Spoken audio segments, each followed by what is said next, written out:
Welcome back to Shine In and Out, the space where science meets soul. I'm your host, Sammy Stoltz, and today we're joined by Jamie Hughes, who is a writer, coach, and nonprofit leader whose journey shows that the human spirit is remarkably adaptive. Jamie turned his early experiences of abuse and depression into purpose, helping others heal through story, compassion, and self-understanding. Together, we will explore how trauma imprints on the body, how the brain can rewire toward peace, and how the soul finds its way home. Before we begin, let's ground this conversation in some science, as we love to do here. Trauma isn't just emotional. It has biological signatures. When we face overwhelming stress, the brain's alarm system, the amygdala, goes into overdrive. And the prefrontal cortex, which is our center for reason and calm, subsequently turns off, or at least dims its light, let's say. So in trauma survivors, this pattern can persist in the body, and it locks the nervous system into this state of hypervigilance, otherwise known as fight or flight. And luckily, here's the hope. The same neuroplasticity that once recorded that fear can now be used to shift towards safety. So practices like mindfulness, breath work, therapy, narrative reframing, all of these can literally reshape those same neural pathways. That way we can rewire that survival instinct into self-regulation. So this is just a reminder of many that healing is not about forgetting.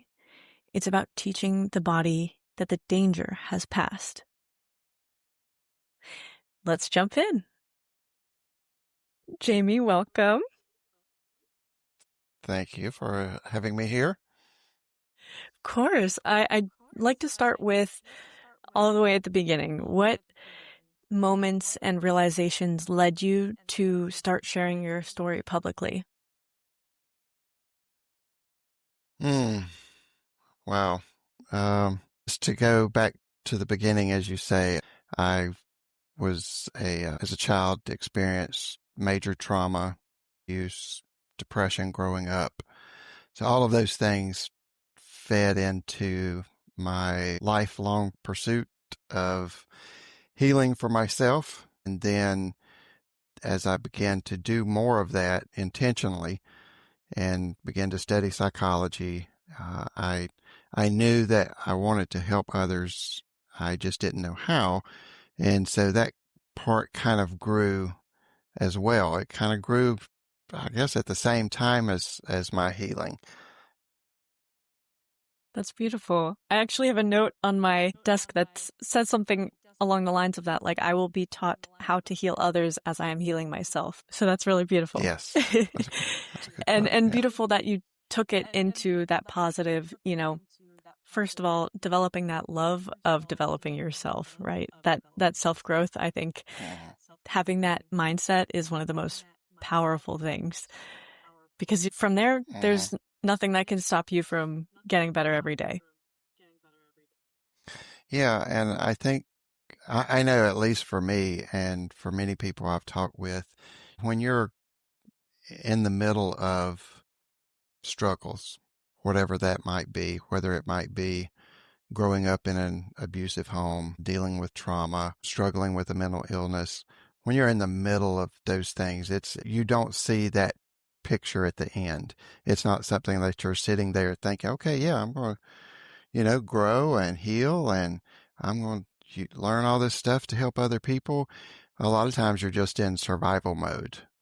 And so the quote you mentioned, as you heal and grow, that's when you can kind of start to see, I hate the phrase, the silver lining, but, you can kind of start to see some of the daylight. And most people that have been through something traumatic, something painful, have a desire to help other people because they don't want to see other people hurting either. They know what it feels like. And so I think that's somewhat the reality of growth and healing from trauma, mental illness, things like that, abuse, is that you have to make it to a certain point before you're not in survival mode anymore, and you can see clearly to help yourself more and help others. Totally. I think that's all of our journeys. Those of us that are following purpose and passion. Um, I had my own battles with chronic illness, mental health, and the biggest pull for me to release these podcasts and to help the people that I'm trying to help, which is everyone, because we all have stuff we go through, is that I know that pain, simply as you said. So, how did your early experiences shape the way that you saw the world, and how did that shift? When was your moment of deciding to come from the perspective of healing instead of perhaps victimization? Hmm. So mine started when I was very young.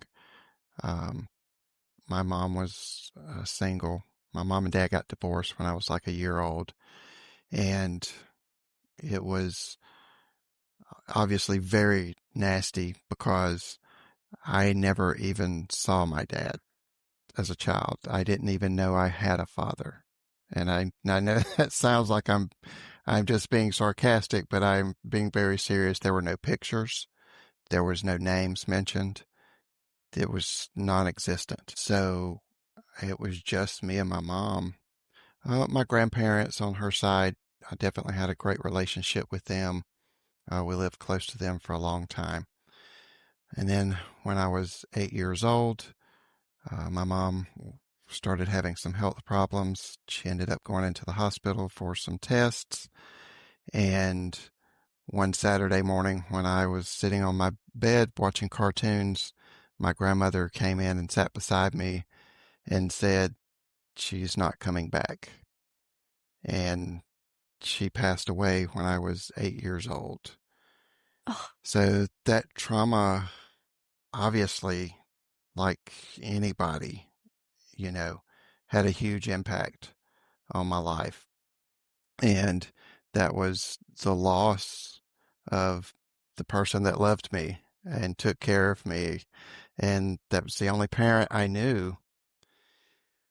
Um, Within a month or two after that, the my grandparents wanted to get custody of me, so they went to the family court, and the family court said no. If his dad's still alive, he should go live with him. And so I was made to go live with somebody I had never even seen, didn't even know his name or who he was. It's just some guy. They said, "This is your father." And he was not happy about that. I was an intrusion. He already had remarried, so he had another wife, he had another child. He lived not extremely far away, but across the state from where I was. So I had to go live in a new home with a new family, a new city, a new school, everything. And it was rough from then on. I never got the opportunity to grieve. It was discouraged. Here I was at that time, a 9 year old boy. If I started to cry about missing my mom, I was scolded. I was told no, I needed to be a man. I needed to quit crying like a baby. And that was, that was unfortunately the norm of the treatment. And that lasted throughout my entire teenage years, all the way up until I was 18, when I had a suicide attempt. And that suicide attempt, I ended up going to the hospital and then seeing a psychiatrist. That was the very first time I'd had any type of mental health treatment. So from 9 to more 18, I was validation, I'm living in sure. depression and I had never fully grieved. Was living in depression. And so it was rough, you know. Um, Obviously there were some good times, but for the most part, one of the one of the symptoms that I've noticed over the years is that there are whole blocks, and I mean some of them years of my childhood that I have no memories of, that my subconscious just totally blocked out. And even now, after many, many years of healing and work and growth, I have to think. I have to really concentrate to remember some things. And there are just sometimes whole stretches that I don't remember. And that unfortunately is common for people that go through abusive childhoods, traumatic childhoods, things like that. Uh, One of the main things or main times, I guess, that started the turnaround, um, even though I talked to a doctor and a therapist when I had the suicide attempt, I wasn't ready. I wasn't ready to start healing. I wasn't ready to take it seriously at that time. I was still very much in survival mode, and even calling it survival mode is probably an exaggeration. But it took a few years for me to kind of live a very dark life before I hit bottom again, not in the terms of suicidal ideation, but in terms of just living. And I reached back out to my grandparents and said, "Hey, I'm homeless and I don't have a place to live. I don't have a job." And so they took me in. And then I was around 20 years old when that happened. And they took me in. I started to eat regularly, which sounds funny, but you know, my grandmother, of course, cooked. And so I ate. And my grandfather helped me get a job and they helped me with transportation. I actually started to live a normal life. And it was enough to stabilize me to where I could see myself getting help. And that's when I started actually going to therapy. And then within a couple of years of that, started going to college and studying psychology. So that was that was the period where it all kind of started to go uphill a little bit. Wow. To go through something so traumatic like the loss of your mother, and then to be forced into an unfamiliar environment with none of the validation that you need, especially as a young boy, is incredibly, I can't even fathom how difficult that was. And I'm sure you wonder how things would be different if you were able to stay with your grandparents. I wonder if at this point you have any regrets or if you're glad for the person that you are today. That's a tough one. That's really tough because my trauma and mental illness say, oh, yeah, it's horrible, there's regrets, there's blah, blah, blah. But then there's the other side of me that has experienced growth and healing and accomplishments and having my two children and, you know, getting an education, working in the helping profession for many years. So there's so much more that have come from that that have been positive.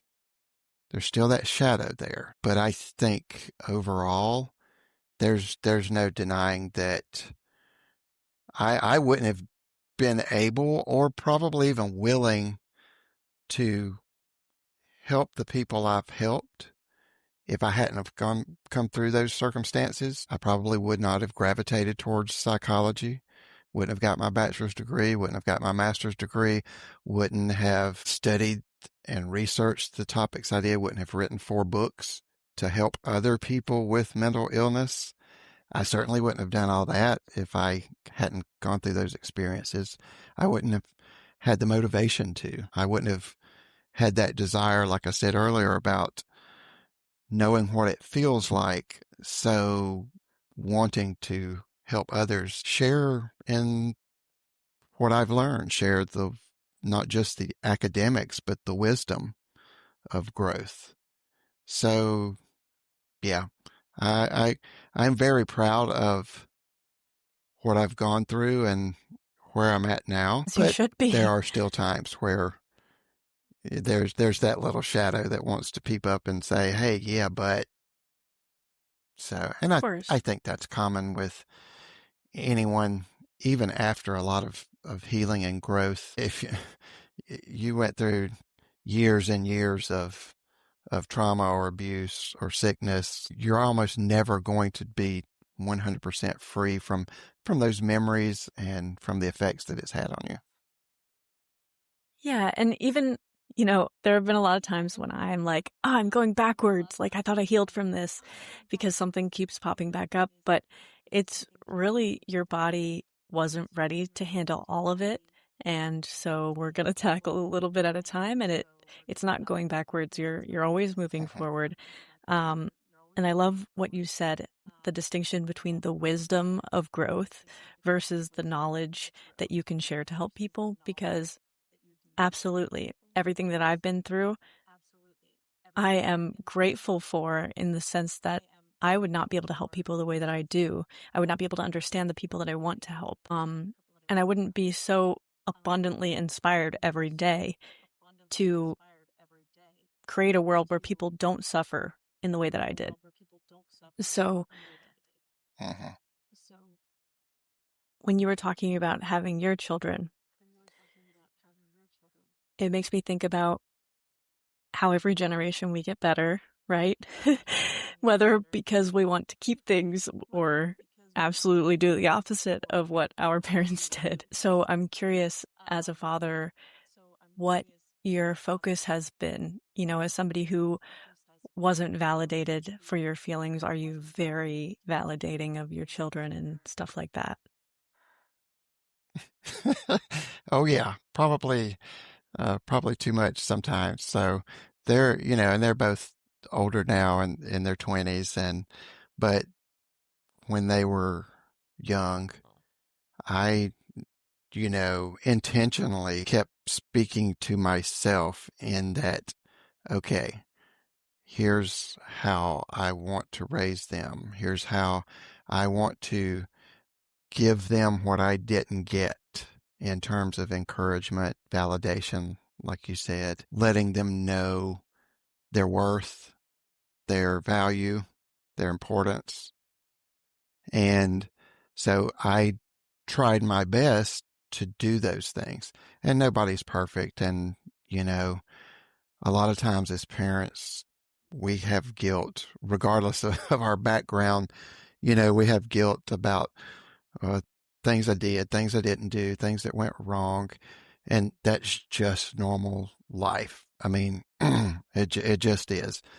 But I love being able to encourage my kids to do things, to try things, and to teach them how to bounce back, uh, how to teach them that failure is not the end, that it's a part of the process.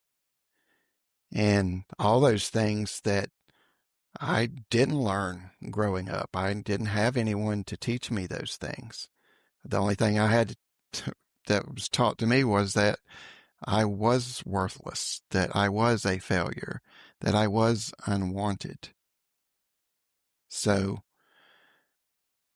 becoming a father, it was very intentional on my part to try my best to give my kids those things. Well, I think for the most part it worked. We have really good relationships. So I'm That's so happy. beautiful. I'm so glad to hear that. Um, yeah, there's no perfect way to be a parent. Even the things that my parents did that were technically the right thing to do somehow still messed me up. So there's, no guilt, Uh, no pressure because we all end up exactly who we're meant to be to have the impact on the world that we do. So, of course, biologically, there's an entire other factor to the mental health and to the trauma. Did you experience like having to do extra things for your body, not just your mind as you were healing, because of that overactive stress response due to your early trauma? yes, that is the right question. um, this is one of my favorite subject areas in terms of studying mental illness, Me is too. that when I started my healing, so when I first started going to therapy and even going to a doctor to get on medication for depression, there was there was almost no talk of holistic healing. There was almost no talk of exercise and diet. There was no talk of meditation. All those things I had to learn as I went along and just either studied it on my own or talked with other people. And over the years, the more I've read and listened, the more I've realized, wait a minute, this is a huge, huge piece of the puzzle. Therapy is absolutely great and needed, but it's just one piece of the puzzle. Medication is absolutely great and needed when done right. It's just a piece of the puzzle.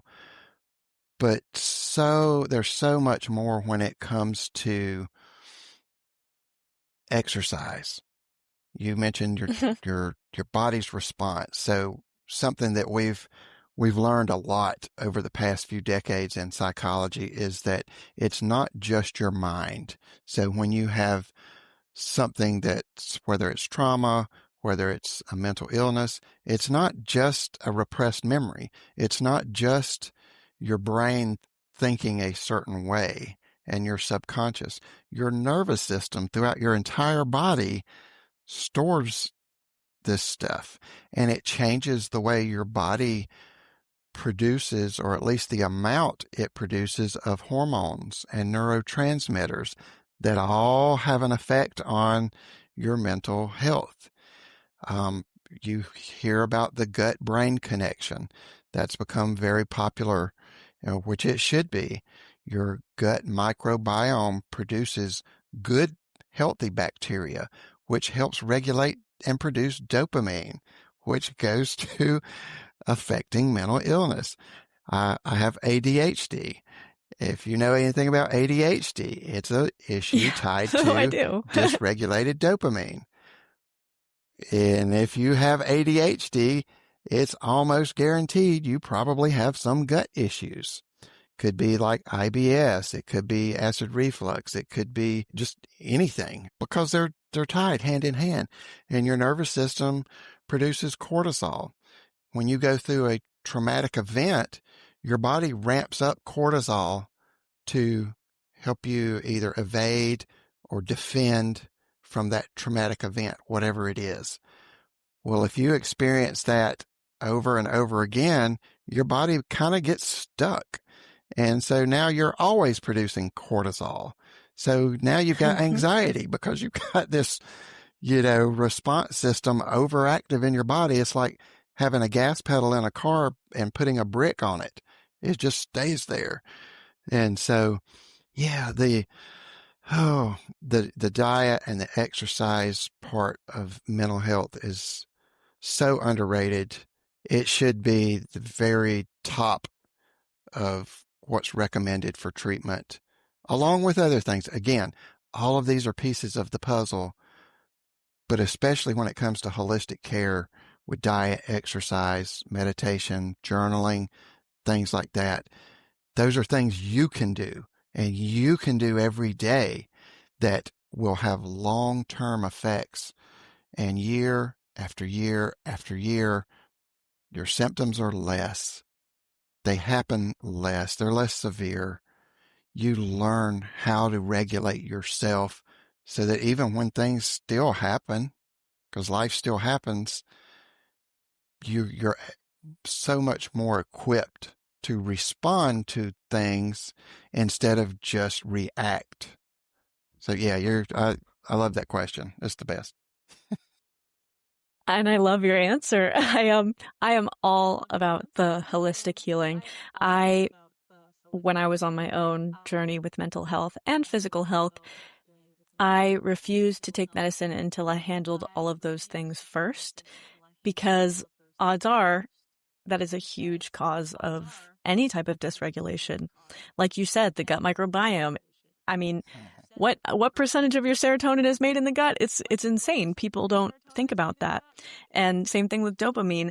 And we look at Mm-hmm. all these increases in diagnoses, mental health in children, and it's like, well, yeah, because they're being fed things that aren't conducive to a healthy microbiome, a healthy body in general. And, you know, all of those things. So, I've been very deep into the psychoneuroimmunology. I think it's so interesting. Um, and the body does store these things, especially, you know, now these new studies of epigenetics, how it's actually, influencing which of Mm-hmm. your DNA is expressed and all of those things. Um, and Mm-hmm. it's hard to recognize those small things that you're talking about, the journaling, the self-regulation, but it is nice to show yourself that you can handle anything and to get yourself through anything, because you can feel that independence and that trust in yourself. And as you develop that, even though Mm-hmm. life continues to be difficult in its typical ways, you feel more equipped to handle it. And I describe it as it's a compound interest effect. You're not going to see results immediately. And Yes. that's why so many people don't stick with it. Of course, you don't get that like reward. So let's keep doing that like you would for eating sugar or, or, indulging. Uh-huh. Yep. So how do you recommend to people to stick with these things despite not having that initial feedback? I wish there was a good answer, an easy answer for this, and there's not. Um, I, yeah, you mentioned earlier about when you're making progress and then you kind of have a setback of some sort, Yeah. and it's discouraging. And it was funny when you said compound interest, this made me think of this comparison, and it's like looking at the stock market. So if you pick any company stock, let's just say Apple, and overall, their stock has gone up. Well, if you zoom in on a month or a week, it's crazy. It's up and down, up and down, up and down. But overall, it's still going up. And that is the same concept with healing, is that it's going to go up and down, up and down. You're going to have success. You're going to have setbacks. And when you're working on long-term healing, you just have to set your mind to that and say, I'm not doing this for today. I'm not doing this to just magically get better tomorrow. I'm doing this so that I can enjoy the rest of my life, so Mm. that I can achieve the things I want to, my goals. I can have good relationships throughout life. So not just today, not just tomorrow, but long term. And when you can accept that, when you can wrap your mind around that, then you know you're going to have ups and downs, just like the weather. It's sunny. Tomorrow it might be rainy. Guess what? After a day or two of rain, guess what's going to happen? It's going to be sunny again. And you, we have to kind of, accept that we are part of nature. We're not separate from nature. We are nature.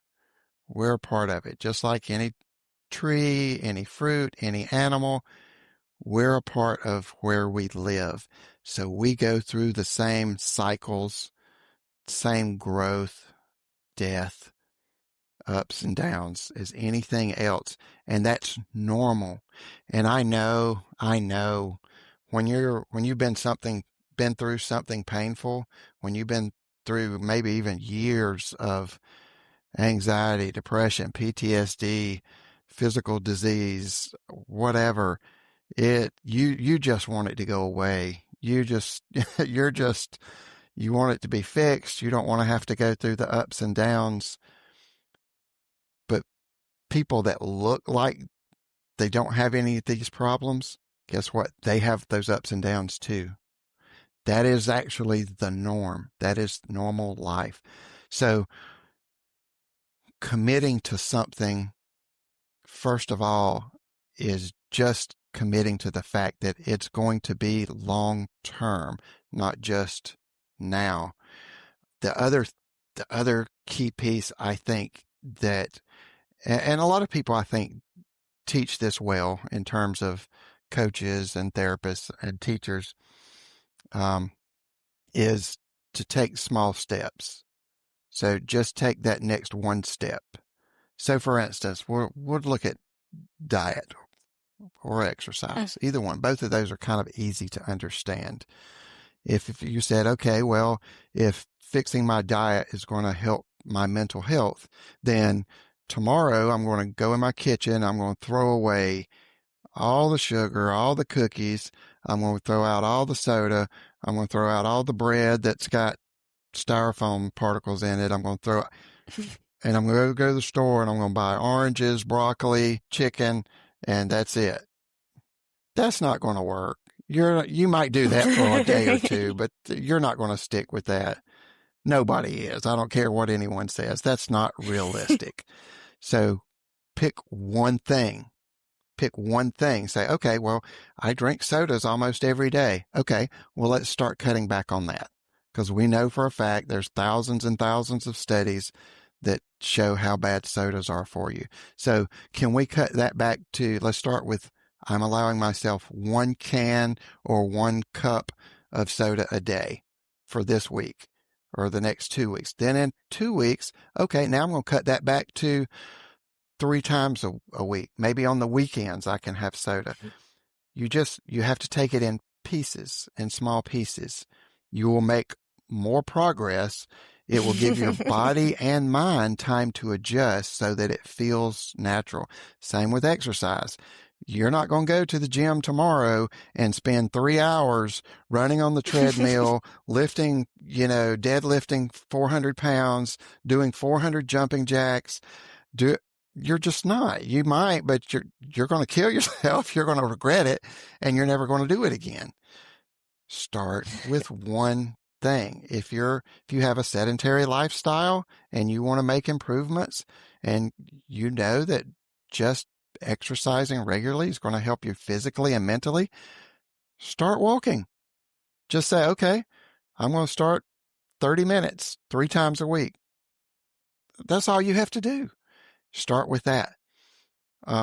So yeah, take a long-term approach, accept that that's normal and that that's what's going to be better for your life. And then take one piece at a time, one step at a time, and start working your way in that direction. Jamie, I could not agree more. And the reason why you had me giggling back there was because many versions of me have been guilty of the, tomorrow I'm going to change everything at once, do it all. And you're completely right. You're completely right, because you are only punishing yourself and you're not giving yourself space to do something small and then be proud of yourself and be inspired to do more. And what you said about the one good decision at a time. Like, I would say, I'm going to eat super healthy all week. And then on Tuesday, I had something sweet for breakfast. And then the rest of the day, I'm like, oh, well, whatever. I already had sugar, so I'm just going to have all the sugar that I want because tomorrow I'm not allowed to have it again. Yes. But Yeah. no, the reality is make each next best decision. So whatever next decision you have to make, do what you can to make it better than the one you did before. Not a cascade Yeah. of, I already messed up, let's keep messing up. And truthfully, the more I go through life, the more I see that each of the phases of difficulty are transitory and the pain is temporary.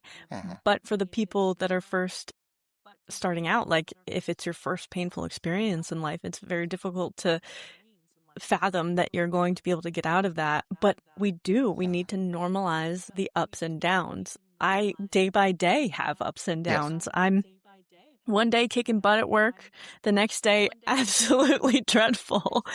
And I'm thinking, wow, I wonder if my boss thinks I'm slacking, but it's my physical health, it's my mental health, and I'm kind of on a roller coaster all the time. But if we normalize that and Uh-huh. we give each other space to be human, I think it creates a much healthier, happier environment to just be as you are and feel accepted as you are. And I love what you said about us being a part of nature, because I tell that to my clients all the time. We have seasons too. I know myself. Uh-huh. The first few winters I was affected and I was like, man, I'm depressed. This is going to be me forever. Why am I stagnant in my growth? Why am I not inspired to go to the gym? You know, beating myself up and then realizing, oh, I need seasons too. Summer, I kicked butt every day and I was on top of it. Winter, I need to rest. So, I mean, I'm sure it's different for everybody, Uh-huh. but giving yourself that space to be nature, like you're natural, you're not going to be on all the time. Nothing in nature is on all the time. We're all just going back and forth through Yeah, equilibrium. absolutely. Yeah, So that's really, when it starts snowing in the winter, you don't just go outside and say, "Hey, stop. I need you to stop right now so I can go on with my life." That's not going to work. What you said about giving yourself that space and that time is so important, because that's something that you should learn in healing and growth, is that it's not about doing away with all of the bad stuff. It's learning how to live with it so that it doesn't affect you as much, and you learn how to manage it.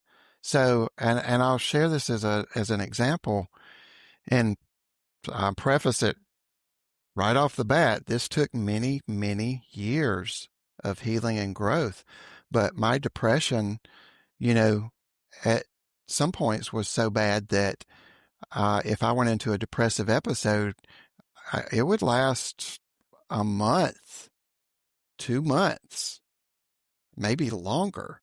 You know, there would be ups and downs during that time, but there would be long stretches where overall I was depressed or numb.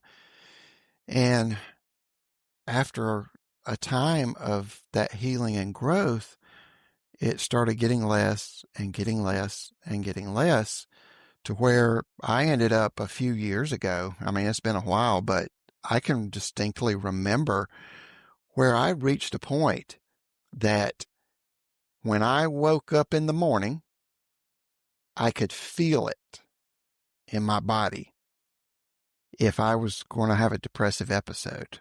I could just sense it. I knew that I felt off before I even had any thoughts of I'm sad or woe is me or whatever. I could feel it. As soon as I got up, I knew something was off, and I had learned to recognize it so distinctly that I also knew that it was only going to last about 4 hours. So I knew when I got up and I had that feeling, I knew to adjust my schedule or to allow myself the time not to try to fight it, not to try to do stuff to hide it, overcome it, anything, but just to allow it, just to settle in it And I knew that within about 4 hours, I was going to come out of it. And it only happened maybe once every 5 or 6 months.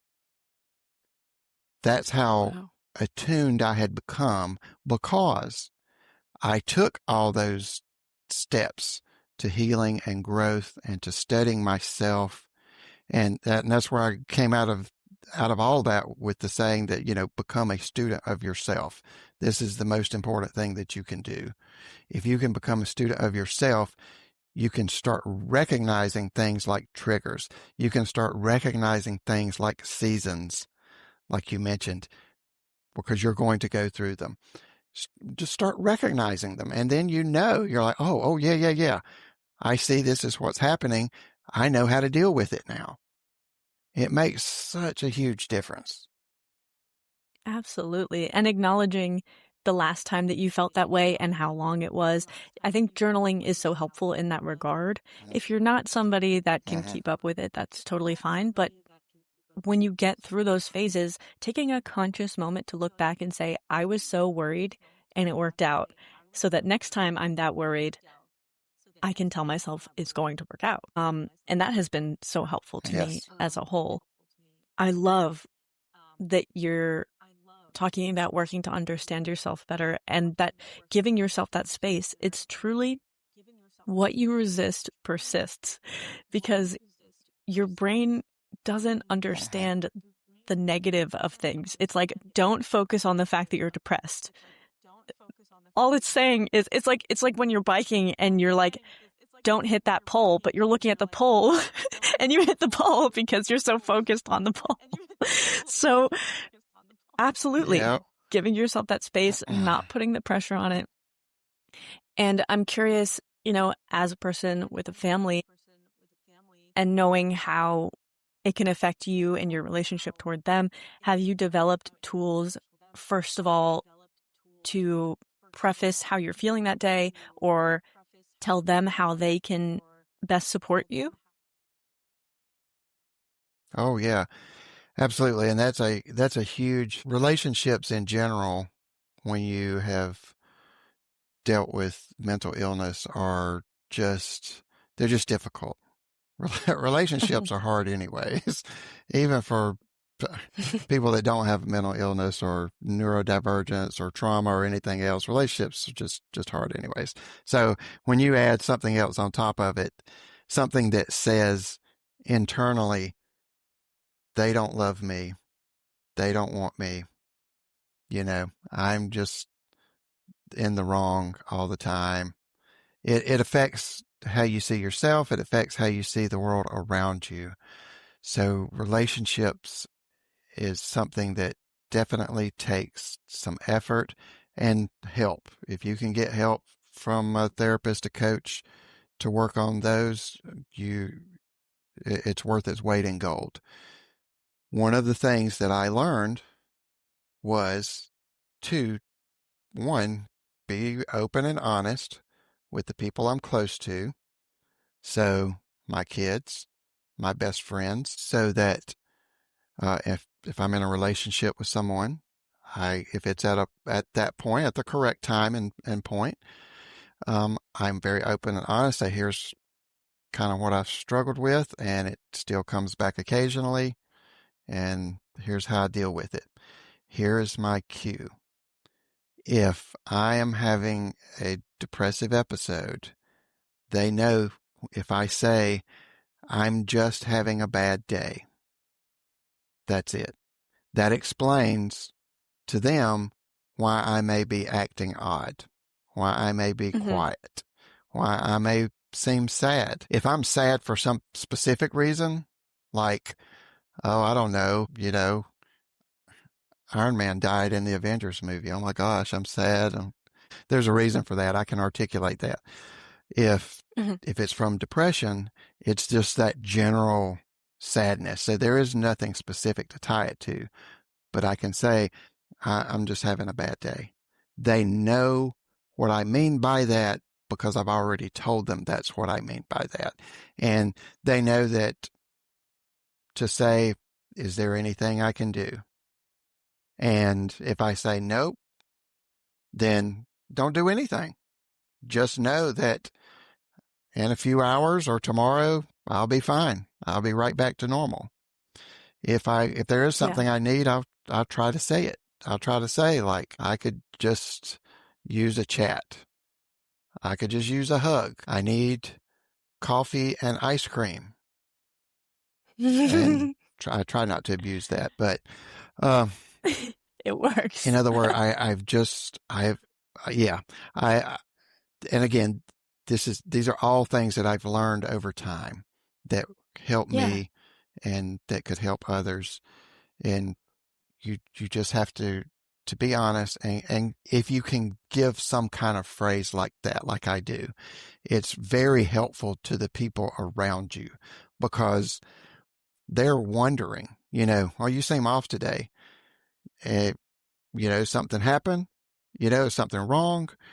But if they already know that you struggle with a mental illness and that maybe you just want to be left alone, or maybe you need some extra time together, you told them that in advance.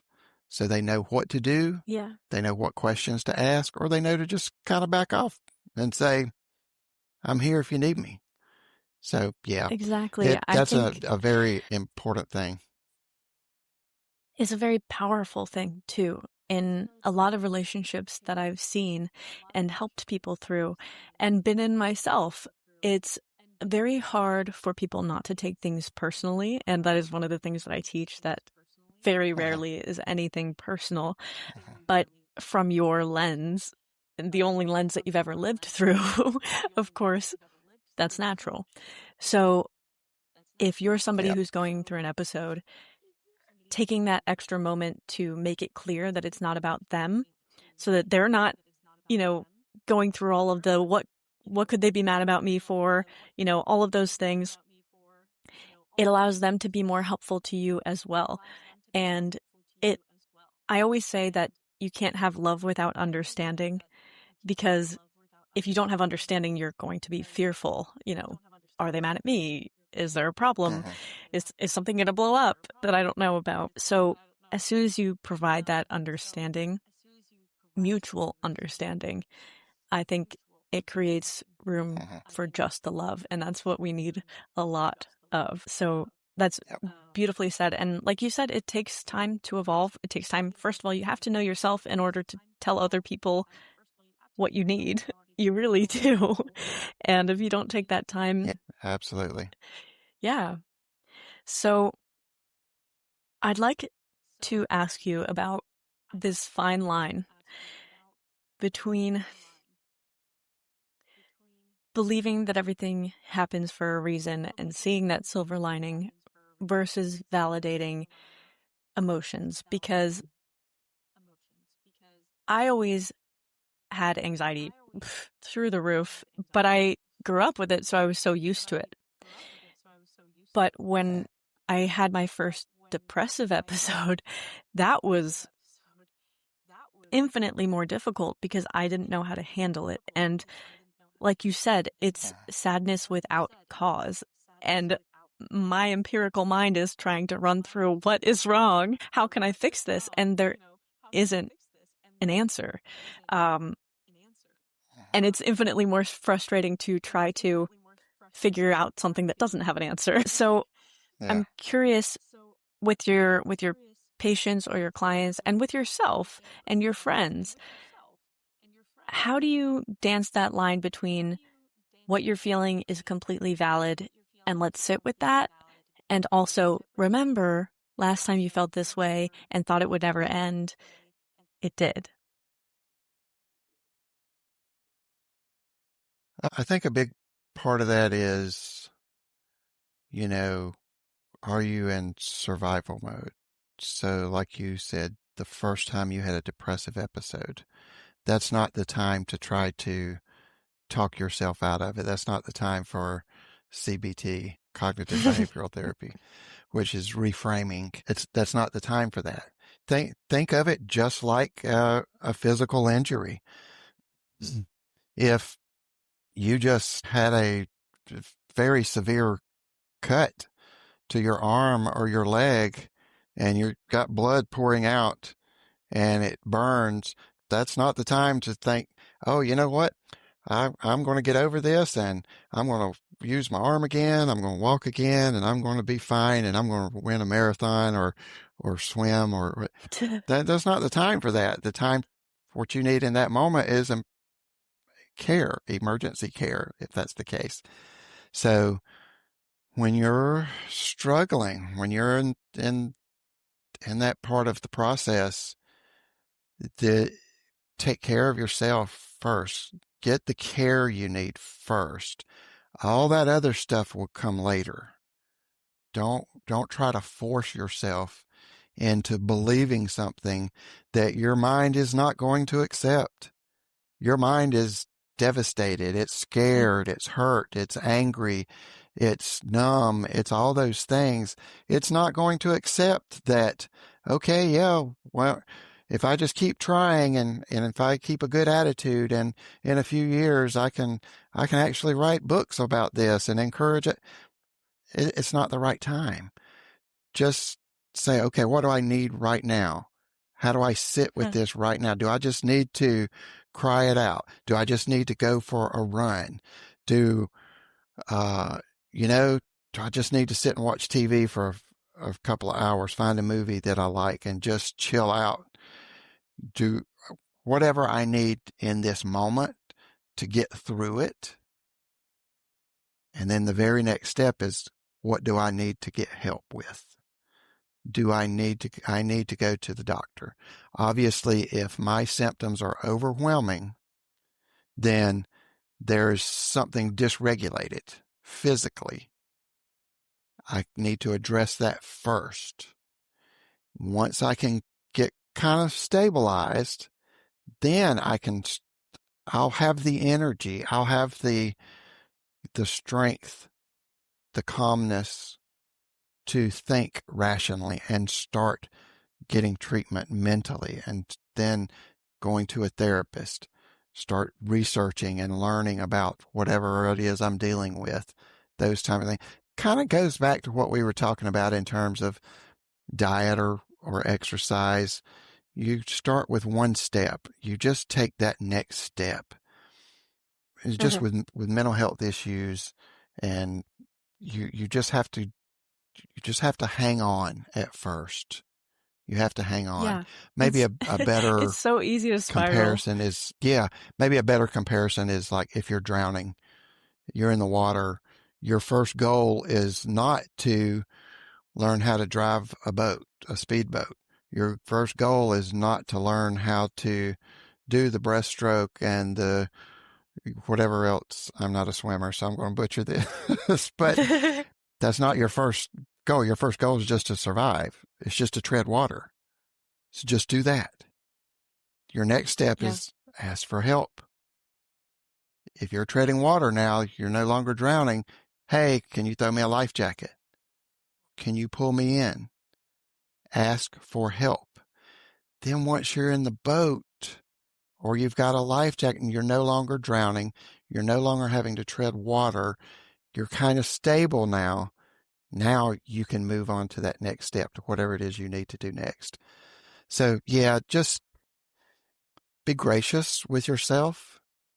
Don't worry about what you need a year from now, 5 years from now. Think about what you need right now Beautiful. and what that next step is, and just do that. That is so powerful. And I love the metaphors that you used because you're right. If you get an injury, you're not going to do PT right away. You're going to rest and give your body what it needs so that you can get through it in time. What came up for me when you were talking is asking for help. That is way easier said than done, and I'm sure you have personal experience with that. I think there's Mm-hmm. something societal that tells us that asking for help makes us a burden. Even if we love helping others, we don't think the same of people helping us. How do you frame that for yourself when you know you need help, but you're struggling to ask?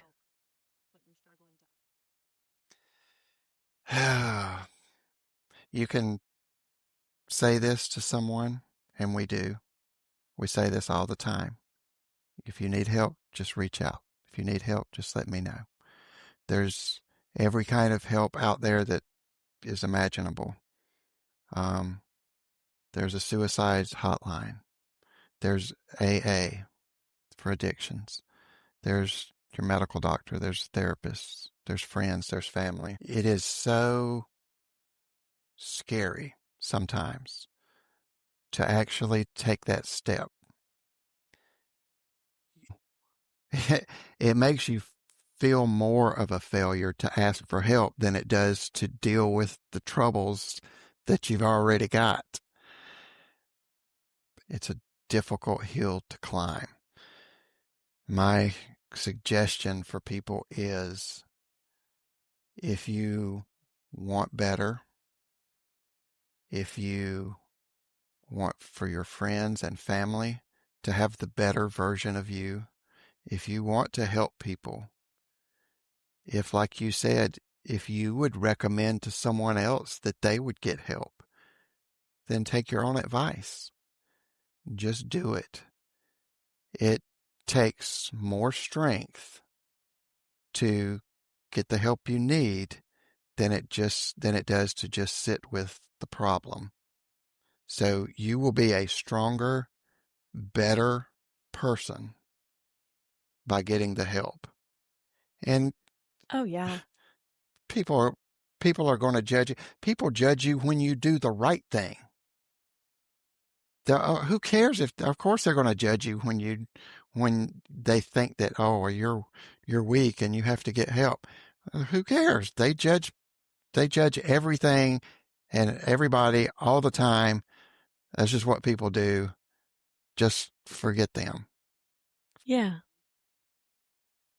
I I along the way realized that the strongest people are the ones who are brave enough to be that vulnerable because vulnerability is scary. Putting yourself out there, showing that you need help, that you're imperfect, that you're struggling is not the natural thing to do, especially with this thing we have Mhm. called the ego and, the desire to feel accepted and um, touted. But vulnerability is strength.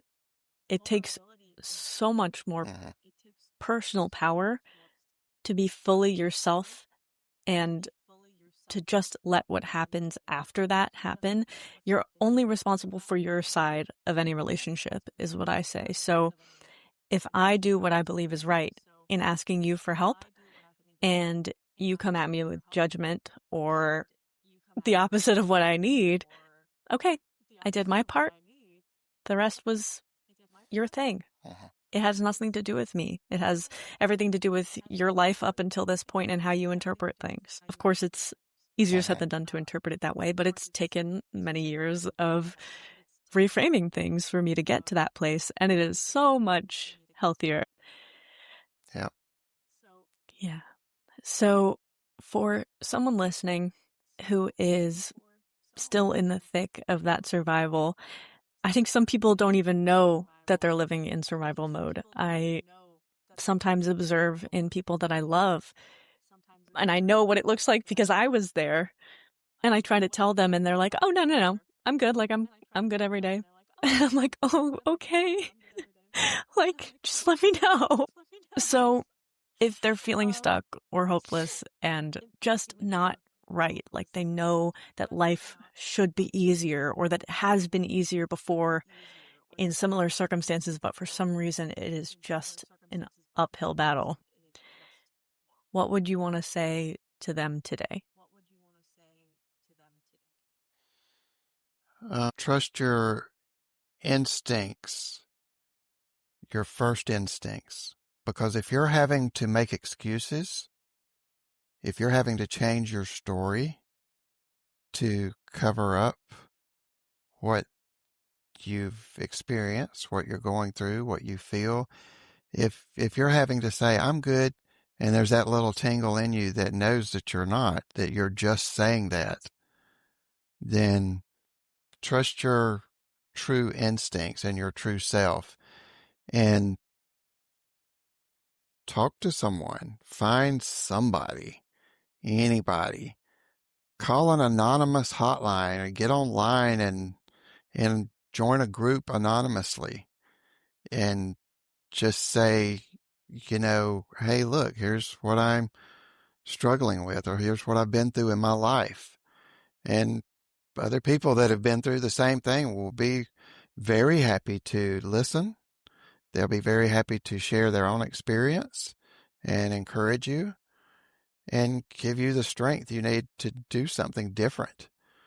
Um, but yeah, if you recognize that you're having to cover up parts of your life, or make excuses for yourself or others in your life, you know that there's something not right about that. You may not know what, you may not know exactly the cause and the cure, but you know there's something. You're worth investigating that. You're worth taking the time to deal with that. It's going to be hard at first, but the you that you gain and in the end is worth it. And that future you wants you and needs you. 100%. Beautifully put. In that vein, I'd love to end on, you know, for those people that have never taken the time to sit with themselves, because it is a scary thing to do when you've never done it. I would love for you to share some of your tools on those days that you know you're going into an episode, you've out these 4 hours. What are some of the tools that you keep in your toolbox, either on a daily basis or on those critical days that always seem to help you get through it? My top two are the the cheapest and freest tools that you can have. Number one is Love walking. those. Go for a walk. Go for a walk. Walking does so much more. It's not just about exercise. It helps to regulate your nervous system. It helps to regulate all of the other systems in your body, your immunity system, your digestive system. It gets you into fresh air. It gets you in the sunshine. If you can walk outside, if you can walk on a treadmill, do that. Whatever you can do, just walk. Just go for a walk. The other one is journaling. Journaling to me, has been one of the most powerful tools that I've ever had in my entire life. If I can just sit down and write out whatever's on my mind, not trying to fix it, not trying to interpret it, not trying to do anything, but just get it out, I feel so much better afterwards. And then long term, it has so many other benefits as well. Like you alluded to earlier, you can begin to go back and look at patterns and trends and triggers and uh, feelings. But if you're just having that day, just sit down and write, just set a timer for 5 minutes and say, I'm just going to write whatever comes to mind for 5 minutes. I'm not going to stop. I'm not, Mm-hmm. I'm not interpreting it. I'm not trying to get anything out of it. I'm just dumping. And you do that. Heck, you can do that. And at the end of 5 minutes, you stop, you take the paper, tear it apart and throw it in the trash, burn it. This Yeah. is completely up to you. Nobody else has to know. You can, you can get on your laptop and open up a document and type and type and type, cuss and cry and whatever else you need to do. And when you're finished, if you don't want to keep it, delete it. I mean, so these are walking and journaling are the two easiest and most powerful tools that you can use. I couldn't agree more, especially walking in nature if you are able. Just really resets you. Beautiful, beautiful tools, and I really hope to see more people using them. I'm trying to design an app right now, and I'm not by any means a pro programmer, but the tools that I've always wished I had, like the journal that like learns about you and is able to tell you, okay, in the past you had this pattern and here's how you got out of it and here's what worked and what didn't. You know, all of those things that maybe you don't have the time or you don't know which entry to go back into, but I'm filtering it by keyword or by tag or something like that so that more people have this tool. Mhm. And it's not just writing. Maybe some people need to speak. So I'll do like a speak to text stuff like that. So I'll let you know when that is fully developed. Mhm. But you Okay, sounds you cool. saying all of those things only renews. Yeah, because it's a universal thing that it's helpful to write things out. It slows your thoughts down. It forces you to reflect. And even if you're writing all of the random stuff that comes up in your head, it's still healing. So I love that. Thank you, Mhm. Jamie. Thank you for everything. You're welcome. All right. Any last things you want to add for the audience? I would just say just keep the idea in mind of becoming a student of yourself. Just learn yourself what you need, what you want, and because even with the ups and downs, there's so much more of life to enjoy. We don't have to wallow in the mud every day, even when the rest of the world is intent on living in crap. You don't have to. We don't have to. It is a There's choice. so many more things in life to enjoy, and if you take care of yourself, if you work on yourself, you can you can enjoy those things. Being hobbies, experiences, relationships, all those things are there for you. And if you need help, if you just feel like you can't go on, just reach out to somebody, anybody. There are people out there that I'm in a helping profession because I know what it feels like. So And I because we want to want help. to help people. Right. There are people out there that are sitting and waiting. This not Yeah. sounding like a telethon or a fundraiser, but there are people sitting waiting to listen. Find someone. Don't let anything or anybody, even that inner voice, keep you from getting the help that you want and Yeah. need. Yeah, you have to consider that you're also helping someone else. If somebody came to me with their own chronic illness struggles and talked to me about it and allowed me to help them, they're also helping me fulfill my purpose and that pull that I feel in my soul to help other people that are going through that or to prevent other people from going through what I went through because I learned a lot of stuff through the trial and error and maybe I can help you get through it on your first try. So absolutely Mm-hmm. consider that you're also helping by being helped. That's something I don't think a lot of people think about. Yes. Thank you, Mm-hmm. Jamie. It was a pleasure to have you, and I hope you have a great rest of your day. Thank you very much. I enjoyed it.